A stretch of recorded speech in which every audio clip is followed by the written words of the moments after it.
Assalamualaikum warahmatullahi wabarakatuh. Yang saya hormati, Bapak dosen mata kuliah Metodologi Penelitian, Bapak Dr. Insinyur Koko Kurniawan Dwi Sungkono, STMA. Sebelumnya, perkenalkan semuanya, nama saya Anissa Kusuma Wardani dengan NIM A1124058. Di sini saya akan mempresentasikan mengenai tugas metodologi penelitian dengan topik perencanaan struktur gedung bertingkat.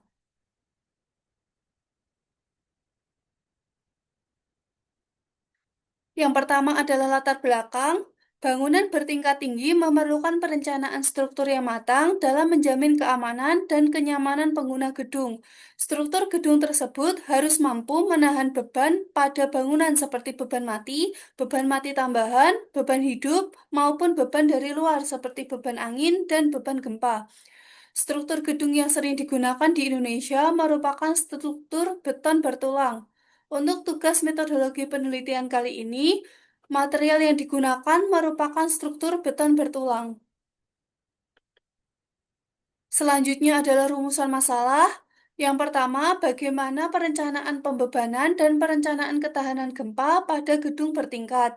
Yang kedua, berapakah dimensi dan kebutuhan luas tulangan untuk plat lantai, balok, kolom, dan pondasi pada perencanaan struktur gedung bertingkat.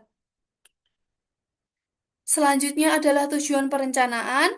Tujuan perencanaan terdiri dari dua. Yang pertama, merencanakan pembebanan gedung bertingkat dan merencanakan gedung bertingkat tahan gempa. Yang kedua, menghitung besarnya dimensi dan kebutuhan luas tulangan untuk plat lantai, balok, kolom, dan pondasi yang efisien serta mampu memikul beban rencana pada perencanaan struktur gedung bertingkat. Selanjutnya adalah manfaat penelitian terdiri dari dua, yaitu manfaat teoritis dan manfaat praktis.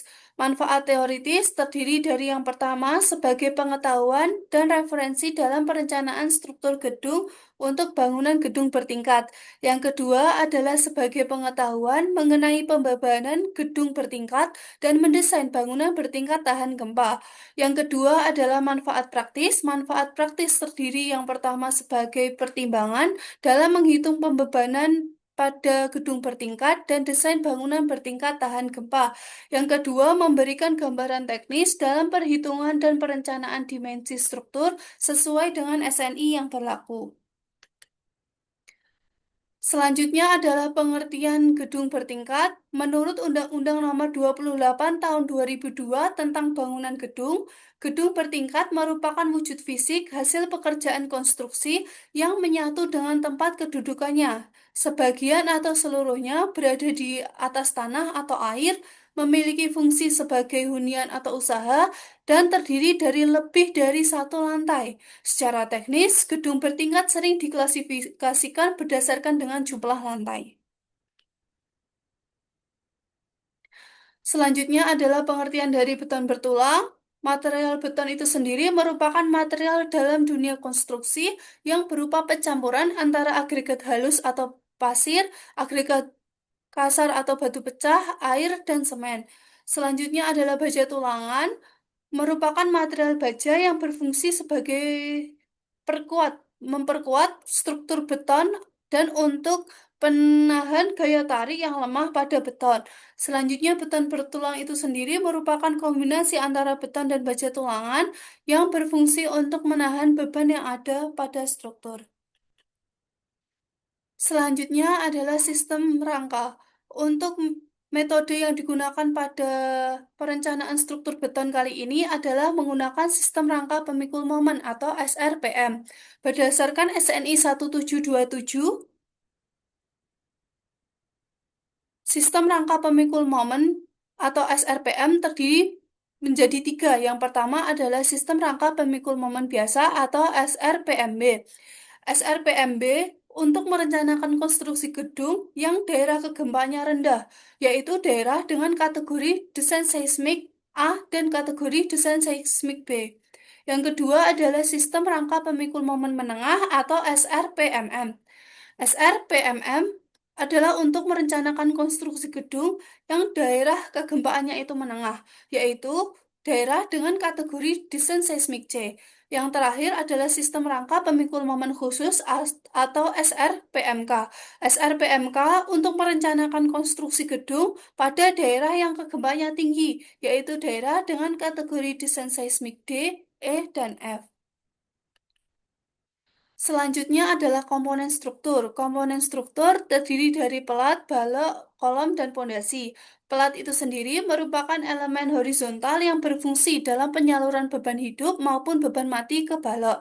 Yang kedua adalah balok. Balok merupakan elemen struktur yang direncanakan untuk menyalurkan beban dari plat lantai. Balok itu sendiri terdiri menjadi dua. Yang pertama adalah balok induk dan balok anak. Balok induk merupakan balok yang bertumpu langsung pada kolom dan menghubungkan antara kolom dengan kolom. Sedangkan balok anak merupakan balok sebagai penyalur beban plat lantai menuju dengan balok induk. Selanjutnya adalah kolom. Kolom merupakan elemen struktur tekan bangunan yang memikul beban dari balok dan pelat.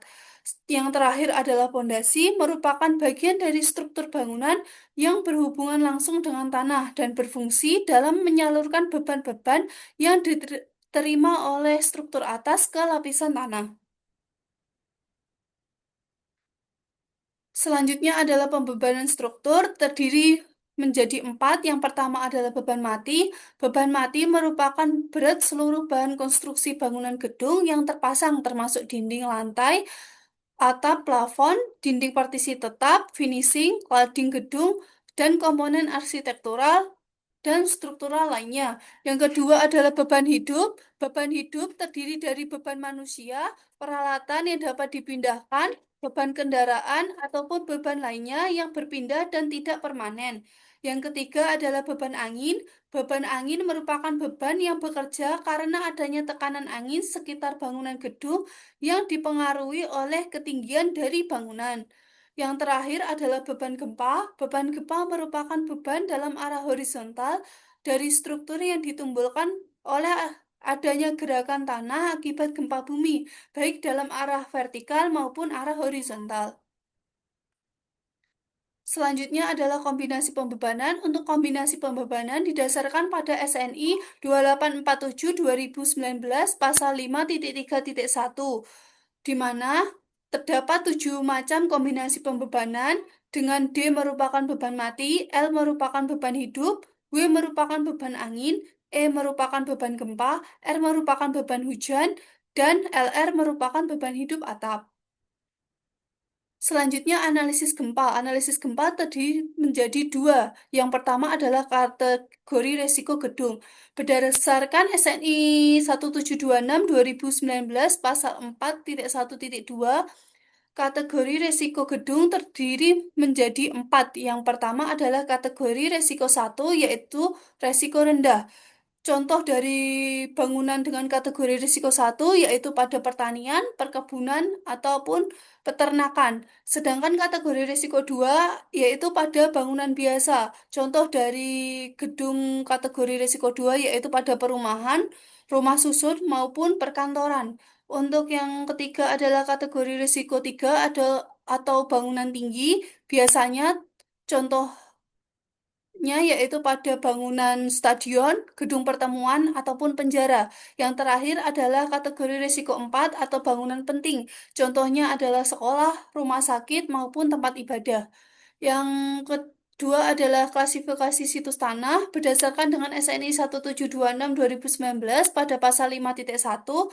Klasifikasi situs tanah terdiri dari 6. Yang pertama adalah SA yang merupakan batuan keras, SB yaitu batuan, SC adalah tanah keras, sangat padat dan batuan lunak, SD merupakan tanah sedang, SE merupakan tanah lunak, dan SF adalah tanah khusus.